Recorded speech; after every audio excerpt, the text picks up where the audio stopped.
একাত্তরের সংবাদে প্রচারিত দুর্নীতির অভিযোগে টনক নড়েছে কর্তৃপক্ষের। পটুয়াখালীর রাঙাবালিতে ৫,২৪,০০,০০০ টাকা ব্যয়ে সড়ক নির্মাণে কারসাজির অভিযোগের সংবাদটি প্রচারের পরপরই ৬ ঘণ্টার মধ্যে তদন্তে নেমেছে এলজিইডি।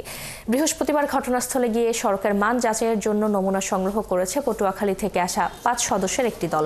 সেদিনই সকাল ৭টায় একাত্তর টেলিভিশনের সংবাদে রাঙাবালিতে এলজিইডির সড়ক নির্মাণে দুর্নীতির অভিযোগ শিরোনামে একটি অনুসন্ধানী প্রতিবেদন ও লাইভ সম্প্রচার প্রচারিত হয়।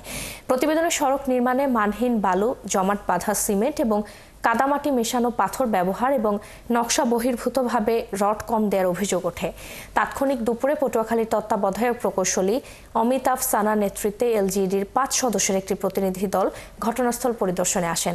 তারা সড়কের বিভিন্ন অংশ ঘুরে দেখেন এবং বিশেষ মেশিন দিয়ে ঢালাই কেটে ৩টি নমুনা সংগ্রহ করেন। এসব নমুনা ল্যাবে পরীক্ষার পর কাজের মান যাচাই করা হয়।